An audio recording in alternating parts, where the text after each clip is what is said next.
Hello and welcome to an extremely special episode of Michael and Mom Talk Cancer. I am your official host, Michael Kramer, and I am the other official host. I am Ashlee, Michael's mom. And okay, this name might sound familiar because if you listen to our podcast, we did have like a little teeny tiny interview with Lana. ThriveFest. Yes, at ThriveFest. So we have Lana back. And again, just like last time, Lana, I am not going to try to say your last name. I mean, But welcome, Lana. Welcome, Lana. She Thank is you. cancer survivor. You are organizer of ThriveFest, founder actually of ThriveFest. You do so much with Camp UOTS, which we're going to get to. But thank you so much for taking the time. Thank you. thank you guys. I'm so stoked to be back on the show. Wow, yes, that's what we like to hear. All right. Wait a second. And you're also, like, you have a full-time job as well, like, real job. Yeah, a real job. Which, yeah, it's been interesting trying to work in the I work in the nonprofit world regardless, and Camp UOTS is a nonprofit as well. So I'm just like, doing all types of nonprofit work that I can get my hands on, basically. Okay, so should we start by... Yeah, so what got you into this non-profit work? As we just said, you are a cancer survivor. Yeah. So we always want to start off by asking, like, Always. how old were you when you got cancer, and kind of what were if you remember your symptoms leading up to it? Yeah, Tell us your cancer story. Go for it, girl. Well, so I was 8 years old. I was back in baby. 2001 that I was Anyone who's diagnosed. doing the math trying to figure out how old Lana is. Yeah.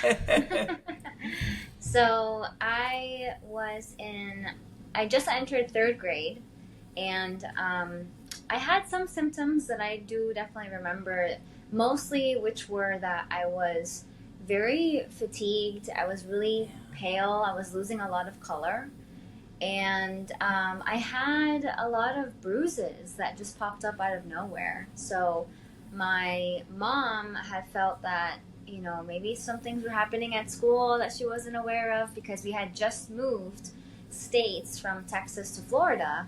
Okay. So we definitely had gone through a few different changes with that, but those were the main symptoms that I was experiencing. And I could go into so much more. I don't know how much I should give you. Tell as much as you would like. Yeah, so Yeah. your mom was worried that something was happening at school, I imagine, because the bruises. Yeah. But then did she end up taking you to the doctor? And Yeah, so I ended up going on a field trip that triggered me going into an ambulance and going straight to the hospital. Oh my gosh. So after walking to like the local fire station for school, we were on our way back, and I just started vomiting, and I was overheated, and I just was not in a good place. And my nurse basically asked my parents that, I probably need to get blood work done. So the blood work is what basically gave us all signs that I had leukemia, type AML. And that's acute myelogenous leukemia, so it is the rarer version in children. It's mostly found in adults, and it's a lot harder to treat. So I had a 15% chance of living, but I didn't know that until I came across a book that my parents were reading about, like, dealing with children and this kind of cancer. So I didn't find that out until a year maybe into my treatment. A year into, but you're at 9 years old. You found that out though. Wow, that's a lot to find out that That's age. a- Yeah, I was and I gonna wasn't say, supposed to. It was kind of like I stumbled upon this book, and I was like, I wonder what this is all about. So I read all the statistics, and I was like, oh, that's not good. So Did you understand at 9 what that meant? I kind of did, only because I understood like how drastic, like, my family's emotions changed when I was diagnosed, and how, everything just shifted. And so I never understood that, because I always thought that the word cancer meant surgery. So in my head, I was Okay. like, what's the big deal? Like, I'm just getting surgery. We're fine. Um, but the tears flow and everyone starts crying and they're like looking at you like it's the end of the world. So it really hit me at that point, and I definitely went into like a major depression Oh my at gosh, that at age. nine. Yeah, So much. yeah, AML is, well, we know you had a BMT, and yes. AML is. Wait, you were at Nicholas. Were you? No, No, so 'cause I you actually didn't- was originally treated at Chris Everett Children's Hospital, which is part of Broward General in Broward Okay, County. I don't know. Yeah, I thought you were at Nicholas. Well, even So at that time, it would have been I Miami was Children's. transferred. Yeah, Miami Children's. I did all of my chemo mainly at Broward General, and then after a year of chemotherapy, I relapsed. They sent me home, living in the hospital and everything. I was there for a year, and they finally sent me home. And within less than 2 weeks, I was sent right back because they found out that it was still in my system. So I had to do obviously additional chemotherapy, and then they decided that I would get full body radiation at Jackson Memorial. And then I also did, I was on the bone marrow transplant list for a few months, and nothing was coming through. That was like a 100% match. So my doctor and team decided that we would move forward with my sister's stem cells, which were a 4 out of 6 match. Okay. And that's what worked, until I'm 21 years cancer free, I think now. So That's awesome. yeah, so it's been a journey to say the least, but I am so lucky because I really didn't have good chances at all. Yeah, so I just want to hear more, like, what do you remember from your transplant and recovery process from that? Because you were young. This was, in medical terms, like 20 years ago was like a long time. It's so different. Yeah. I'm a lot sure has it was changed. so different than Michael's So transplant. what was it So like? different. I'm sure. So, What was it like? it's interesting because I have a funny story about this, kind of funny story. My Cancer doctor, humor. We Yeah. get it. Exactly. my doctor had informed us in the a patient room before that I was going to get stem cell transplant, that we were going to use my sister's stem cells. He kind of announced it in front of all of us, including my sister. My sister at the time was 12 years old. So she was, well, actually, no, I'm sorry. She was 14 years old. And she's terrified of needles and blood and all those things. So she passed out. She fainted in my dad's arms, and I started laughing because I thought it was a funny thing that happened.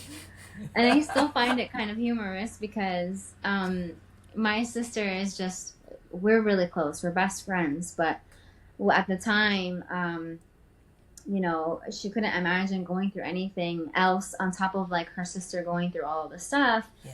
So when she got admitted, they basically removed the stem cells from her hip region.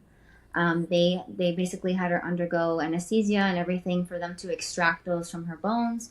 And then it just sat in an IV bag, and I was in isolation in the BMT unit at Nicholas Children's Hospital. And it was like a weird thing because it was in an IV bag for stem cells, but they were chunky. It was like a weird, like, kind of like multicolor, not like rainbow, but just not your typical like red blood cells that you get transferred into your body. So I remember looking at the bag and being like, that looks weird. Like, why am I getting that? Were your parents like with you? 9 at that point? I was 10 at that You were point. 10, okay. Were So your yeah, parents I with you? had, what was that? Were your parents able to be with you? Yeah, so the Okay, good. the isolation bone marrow transplant unit was really rough because only my parents could be with me. Right. I was not allowed to have any other visitors, and Yeah, it was it's still so- the same. yeah, such a Yeah. sterile environment. Everyone had to be, showered, wearing gloves, wearing all sorts of things that could prevent transfer of bacteria or anything that could harm me. But I was in isolation for 3 months after I got the stem cell transplant. And because I was bedridden and not able to really walk around the unit, I had to learn how to walk again. I lost a tremendous amount of weight.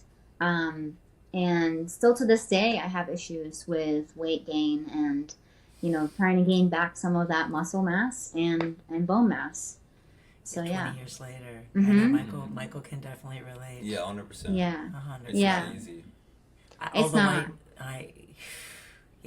Amazing that I'm glad your parents could be with you, but it's hard because it was the same with Michael. He could only have me, although his brother was allowed in because his brother was over 21 and considered like dad. Since he didn't have a dad, they would let his brother in, but not his sister. So I'm sure for your sister too, that was so hard. Being so close. Yeah, and it brought us closer together because we used to joke that I have your cells, so I'm basically you. You have her DNA. So were you 100% like the chimerism and everything? Was it pretty quickly hers, like her DNA?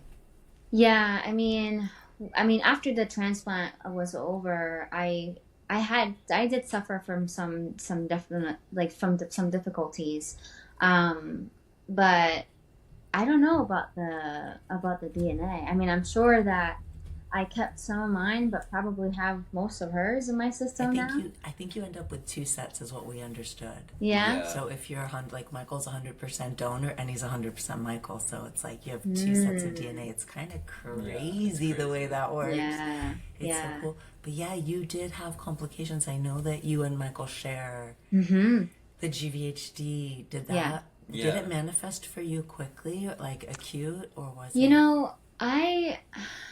because it was such a long time ago, I don't remember the exact timeline, but I do recall that within a year, maybe 2 years of the transplant, I really started to develop a lot of symptoms of chronic GVHD. And one of my first really vivid memories is having really severe GI problems and acid reflux and this whole thing just being messed up. Totally. And having really bad stomach pain no matter what I ate, what I did. So that was a really big struggle for a long time. And honestly, it's interesting because I never really got treated for GVHD, except that I did do a couple, maybe it was a year or so actually. I did an IV treatment called Remicade at the time. I don't know if people still receive that. But it was mostly to tackle my joint symptoms because I was having really tight joints, especially in my hands. And it was preventing me from being able to do things at school, and just created a lot of uncomfort and pain in those areas. So my shoulders, elbows, wrists, and hands were really affected by that, and I had to do physical therapy for years. Wow! And you went back to school. Like how long did it take you to get back to school? And you're going back to school, and you're like 12 10, years 11 old. years old. And so the school journey was rough because I went from missing 3rd grade all the way up until 5th grade. Like I went back to school in 6th grade. So wow. And I was homeschooled for a couple of years to kind of stay on track.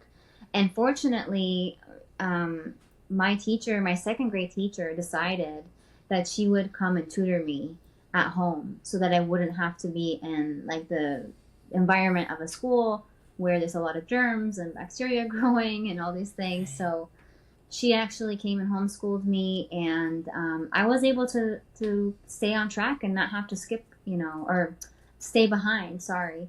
So I was actually able to continue on the same, trajectory for school. But going back, I went back for a week, I think, in 4th grade when they thought I was cleared. And that was when they found out I wasn't, and kind of was like, just kidding, took me back. Oh my God. But it was really rough because even when I went back in 4th grade for just the week or two, I looked so different, and my friends didn't even recognize me. And to me, that was the most debilitating feeling, was being around your best friends and not having them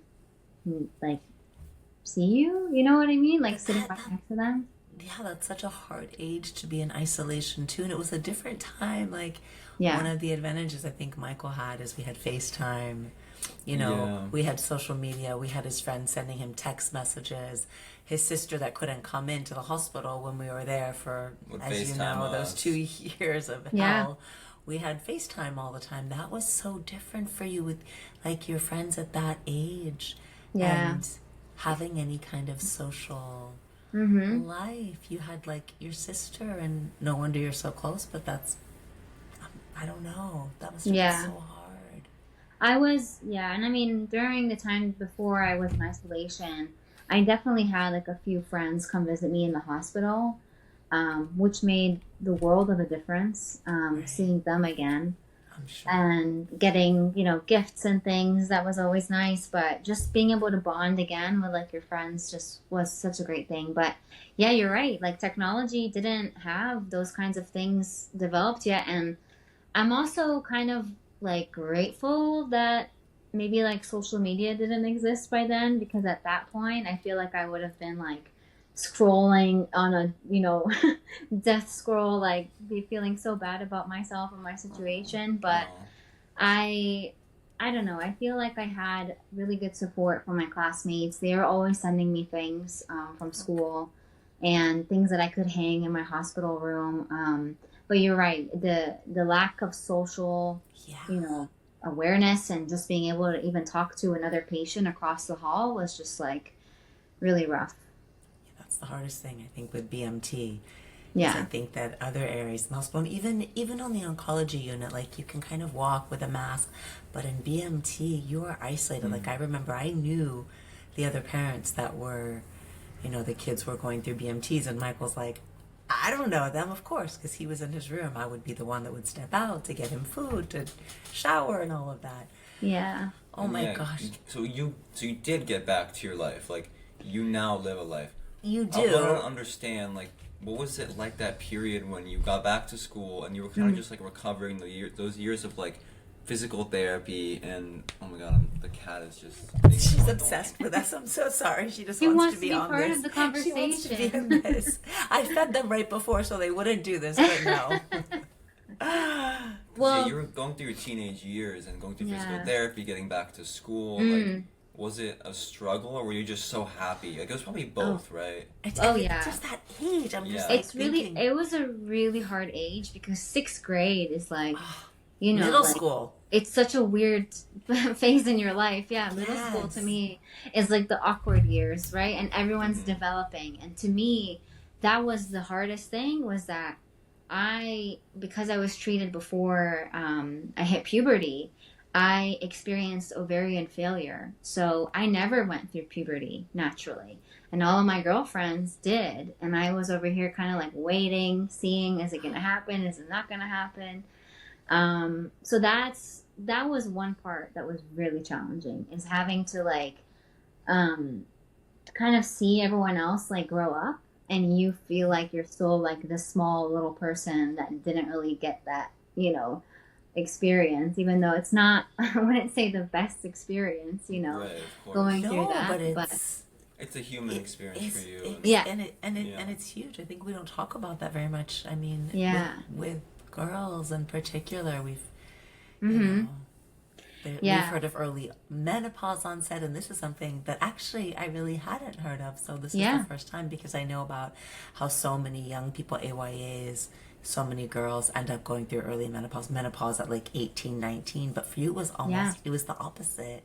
Like you Mhm. didn't even And go it's through- interesting because I also have chemo induced menopause. So I am experiencing those symptoms of like hot flashes Yeah. and the crazy hormonal fluctuations. Like I actually go through that too, but I didn't start experiencing that until I think my 20s. But it's weird because you're going into clinics to see people for these kinds of issues, but most people in those clinics are like elderly. And, Right. you know, you stand out like a sore thumb and they're like, what are you doing here? But to answer the other, you know, side of it, it was difficult because I still looked really different. I still had hair growing in, and they made an exception for me in elementary school when I was there very briefly to wear a bandana. And my hair had kind of grown back by the time I was in 6th grade.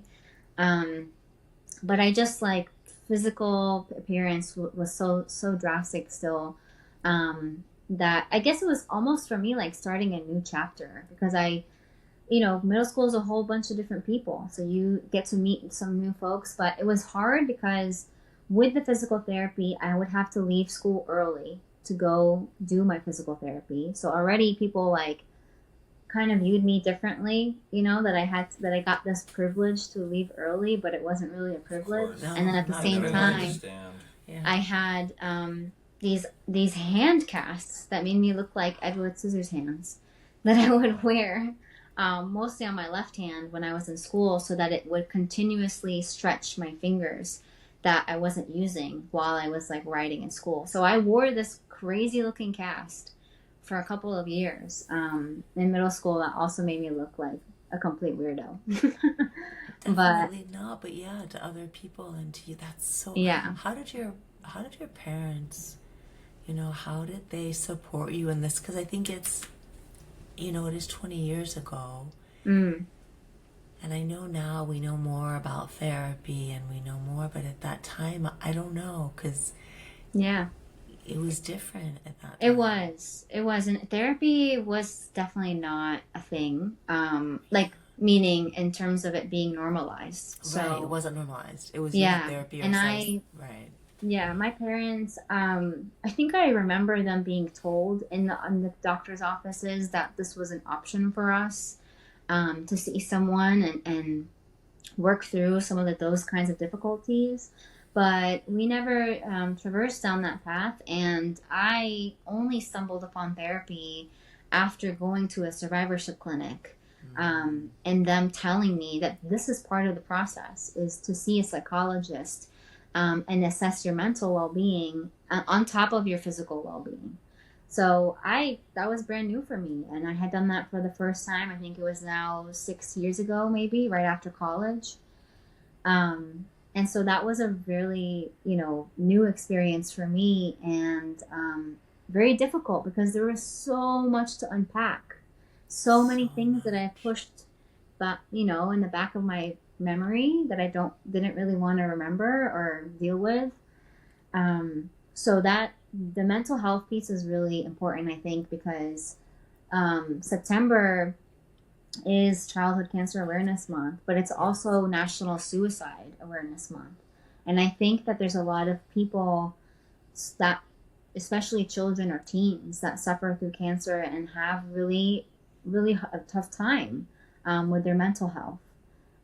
So I think there's a great, progress. A lot of progress has been made towards like incorporating that, I think, into the health routine. But yeah, it's been life-changing for me. I mean, therapy has done a world of a difference in my just overall outlook on life and everything. It's so crazy. I think not everyone realizes. I think that's one thing we try to bring awareness to, as you do, is that it's not that you're in remission and then it's over.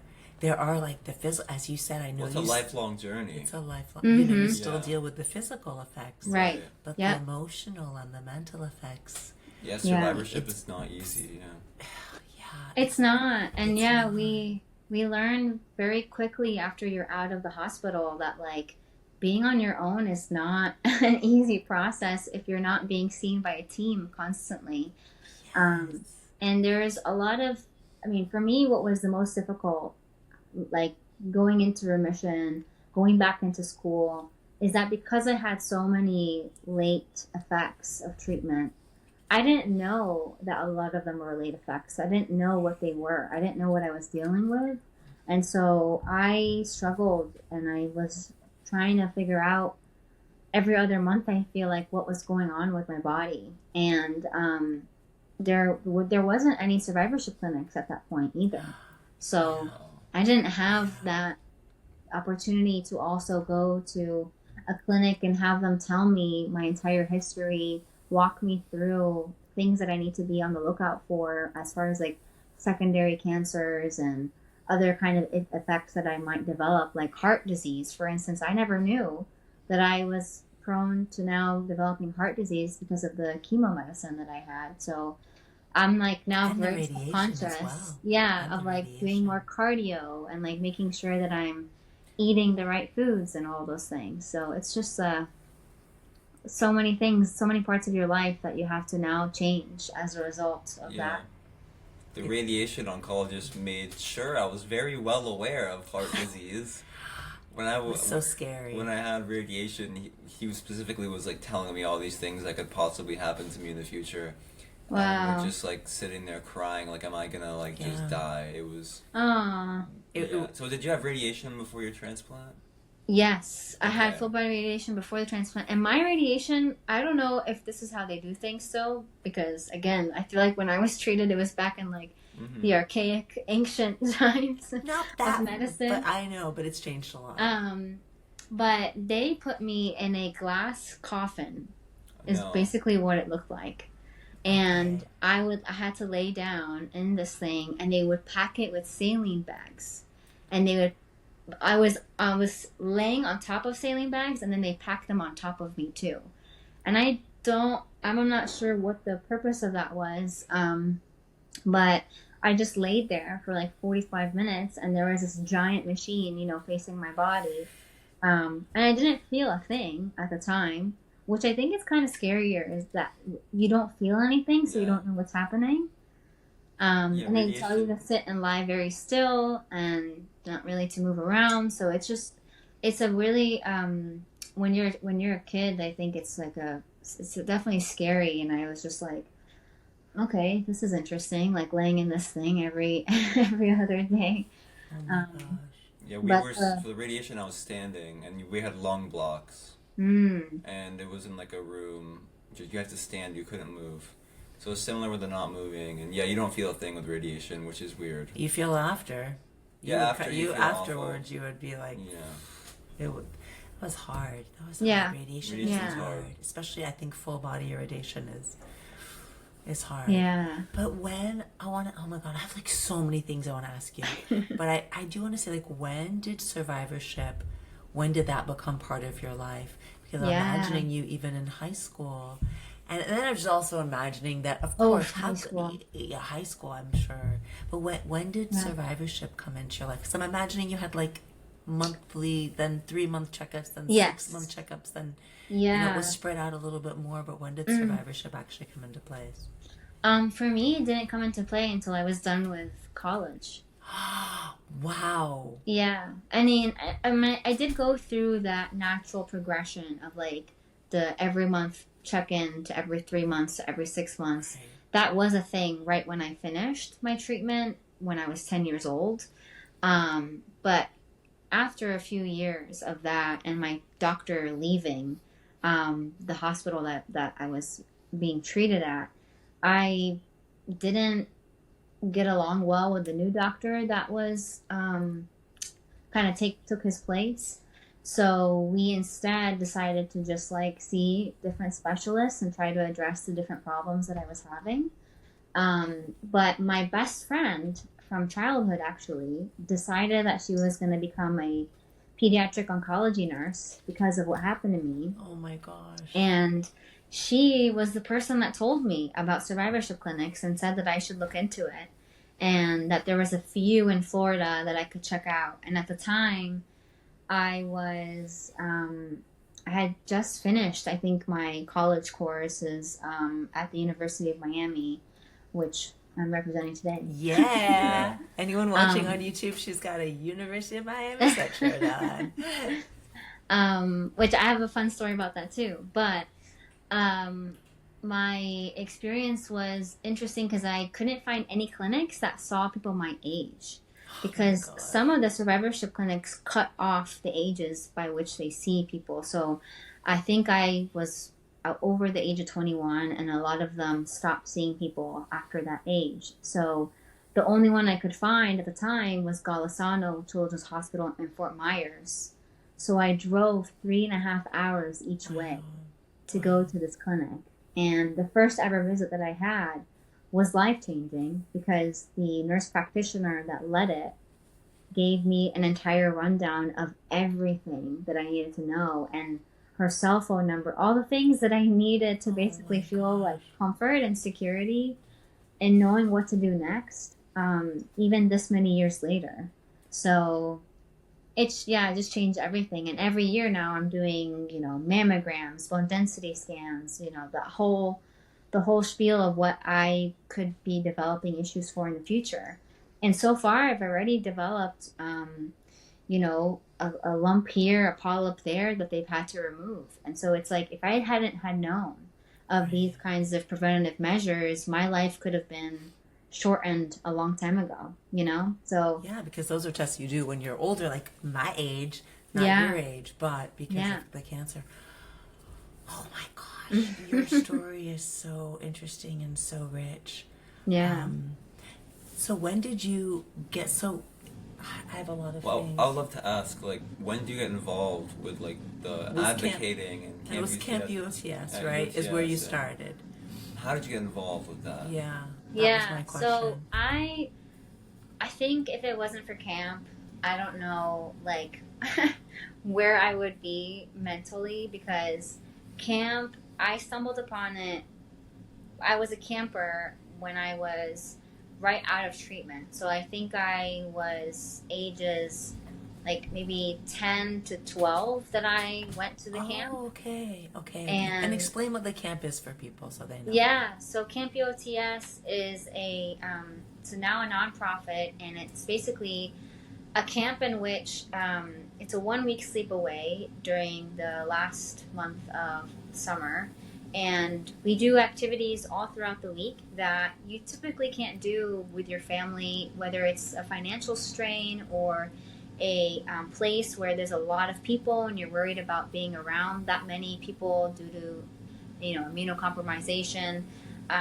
But we have a lot of different activities whereby we get to bond and just forget that we are struck with cancer or had that in the past. So it's a place where you can feel, I think, normal again for a brief period of time, and understand that others are out there just like you, and have very similar experiences. So it's a place where it's, very enriching in that you get to hear other stories and understand that there's a lot of different types of cancer, there's a lot of different types of complications, and it's best to know to not judge someone right away, because you never know what they're going through.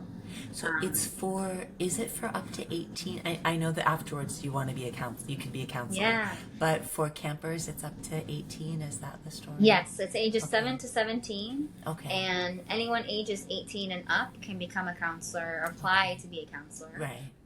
We have 80% of our counselors are now survivors, which is amazing. That's amazing. Awesome. And it's been around for a little over 30 years, so it's a long-standing camp, and we are trying to make it better and better every year. So we have a planning committee that starts planning things in January, and we're now doing other events like ThriveFest to try to tackle, other things, not just people getting treated right now, and newly survivors, but also survivors that have been kind of in this period for a little bit of time and not knowing what to do, as far as navigating life after the fact.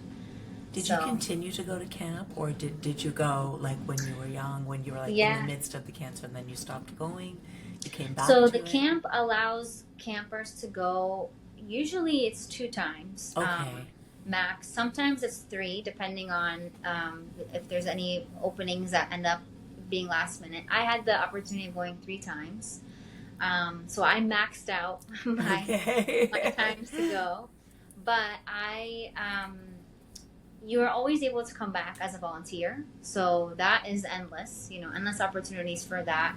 And most people that come to the camp always want to give back, because they feel the power in being in this kind of environment and community. And it's just something that's really uplifting, and it's really hard to describe in words. But it is something, it's another family, basically, that you develop in the cancer world, I think, that just changes your life for the better. So. And it's a national organization, right? Well, currently we're Miami based, and all of our programs so far are based in Florida. We definitely hope to become national one day. Right. That is the goal, to expand some of those programs and do that. So we hope to get there for sure. All right. Do we ask about? So I kind of wanted to ask about a little bit about like how long did it take you to find like purpose in this cancer journey? I know I'm hopping a little bit from the camp UOTS. So you maxed out. You went through high school. Oh my God. Went to college. And then you figured out survivorship after college, so there's a big time in there. But when did you kind of figure out your purpose of wanting to give back and help? Because you're so involved in Camp UOTS and you just created ThriveFest, which we'll get to. Yeah, so it was an interesting journey because in high school, I had a lot of things that were provided to me as like extra resources, meaning like being able to take the elevator in school, being able to have extra time for tests, which I never used because I was too afraid. I felt like it was kind of stigmatized using those extra resources. So I definitely had different things provided to me as a survivor, but looking back at it, I probably should have utilized them more. Right. But I never wanted to feel like I was behind. So I pushed and pushed and pushed, and I worked so hard in high school to try to get a full ride scholarship because my family's financial situation was not good during that time, and you can imagine with all the medical debt that was brought upon us. I don't have to imagine. Yeah. We have it. Yeah. So I got really lucky, and I basically applied to a scholarship that was through Publix, and it's called the George Jenkins Scholarship, and it was for all 4 years, specifically at the University of Miami, and it had to be someone who overcame adversity and had financial need and had academic excellence, those 3 tiers basically.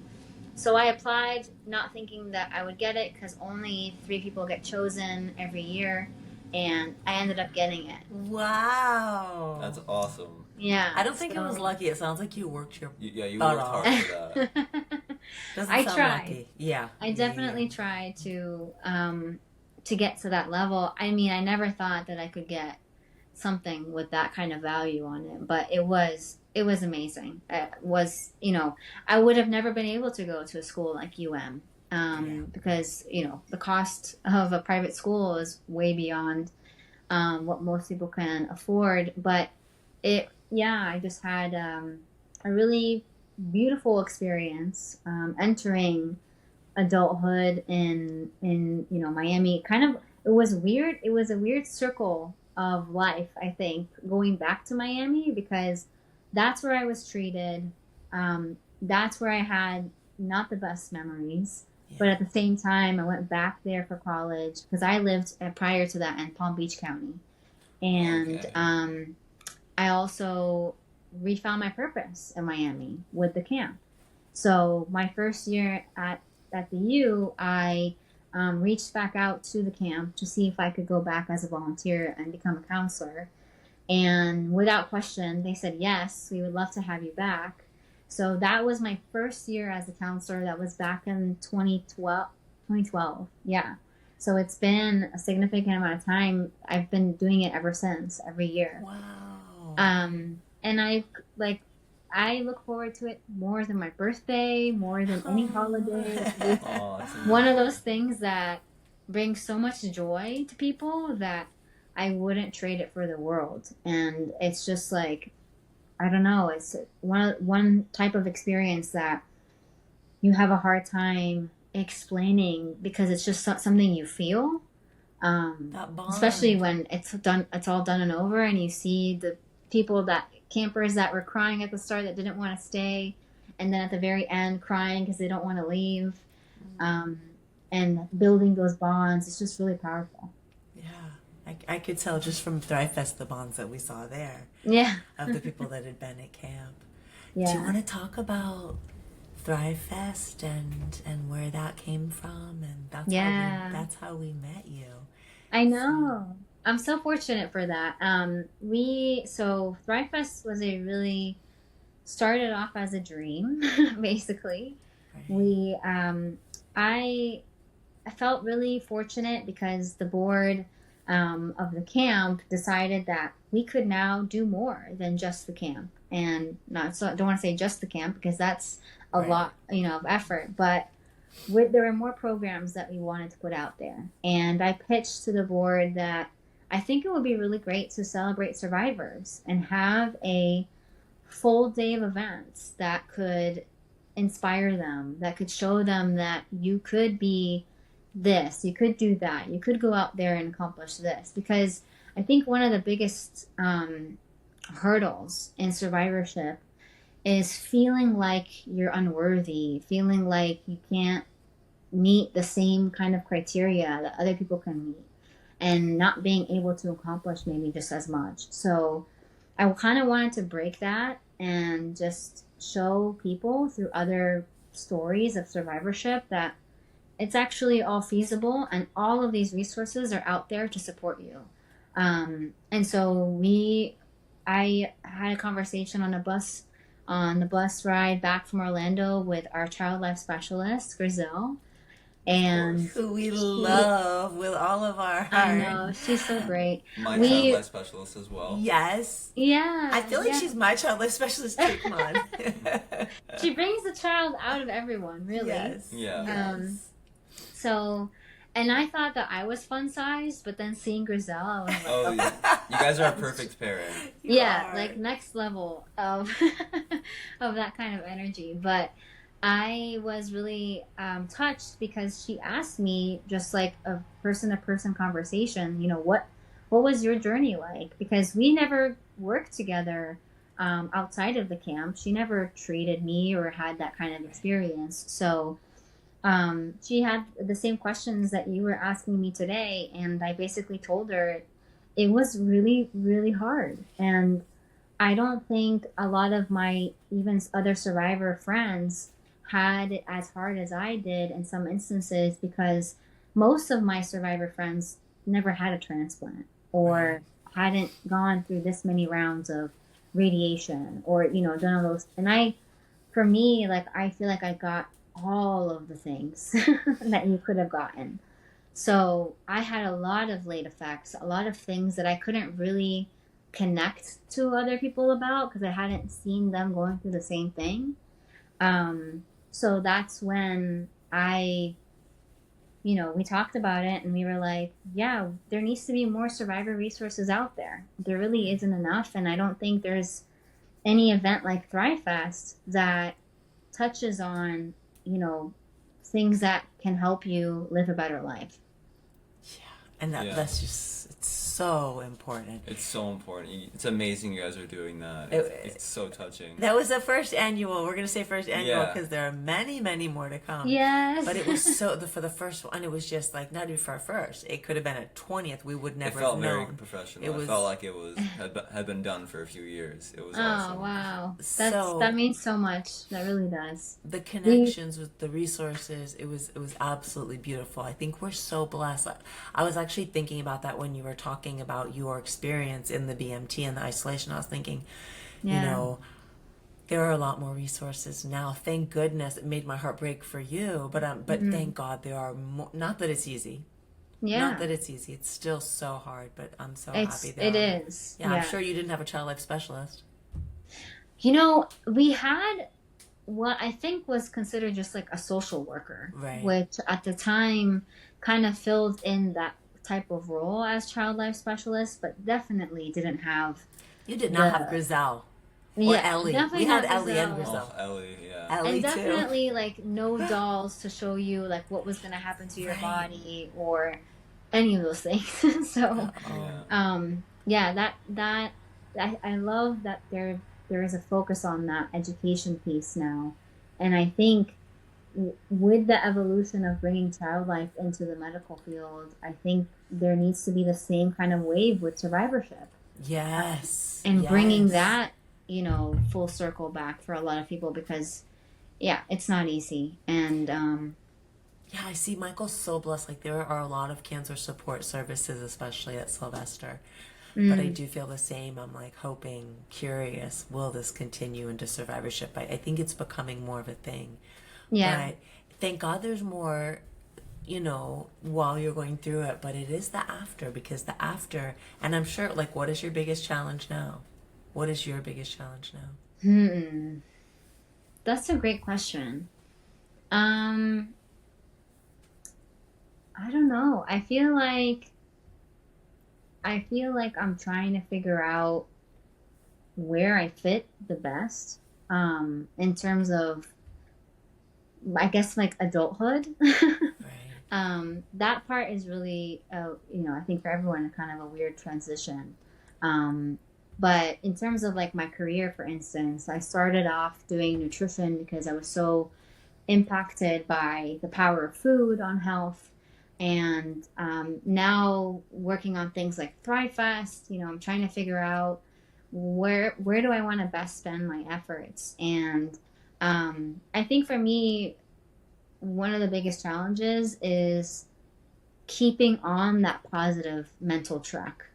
I think it's always going to be difficult, because for me, I'm going to have these late effects for the rest of my life.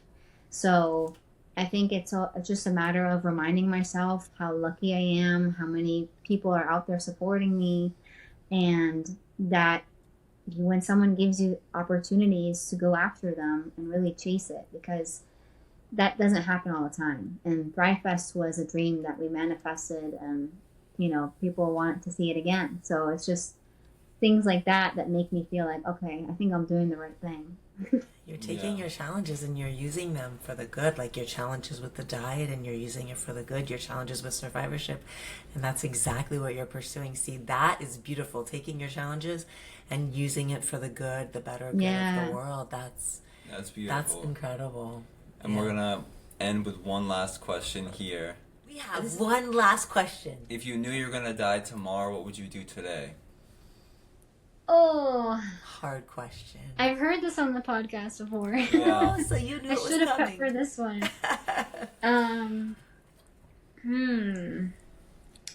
I would spend it with my loved ones. Doing the things I love to do most, which is cooking, eating together, and being on the beach.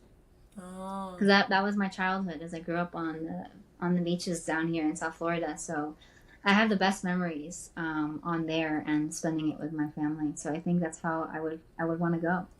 You're a girl after my heart. Cooking, eating, beautiful. and being on the beach. Yeah. You're I love that. those are my words too. I love that. Yeah. Is there anything that we didn't ask you that you would like to share? I feel like we touched on just about everything, but I mean, I kind of want to flip the script for a second and ask you guys, now that you've done this podcast and talked to so many people, what's the biggest thing that you guys have learned and taken away from it all? A lot of people have a lot of, I don't know, I can say, like, a lot of people have a lot of experiences, and they're always unique. And I think that's interesting, talking to so many people, is everyone, like, you can interview 1 million people with the same leukemia, and they all have different experiences. Like, that's the thing I think I've taken away from it, is that everyone's experience with cancer, because this is a cancer podcast, is going to be unique. Yeah. I think for me, it's kind of the opposite of what Michael just said. As much as everything is unique, I still feel that everyone has in common, almost everyone answers that last question by wanting to be with their loved ones. In the end, we all feel better.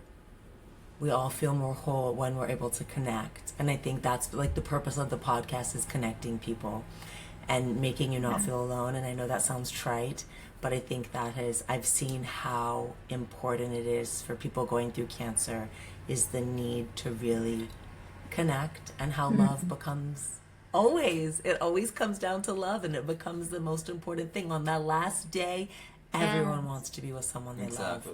That's And true. so Cheers to love. Cheers to, Cheers I'm to wearing love. my shirt that says love. Yay! Yes. Oh my gosh, Lon, I'm in love with you. You Yeah, are thank just, you I so could talk much. to you forever. You're amazing. Me too. Thank I you love for talking being to on you the guys. podcast.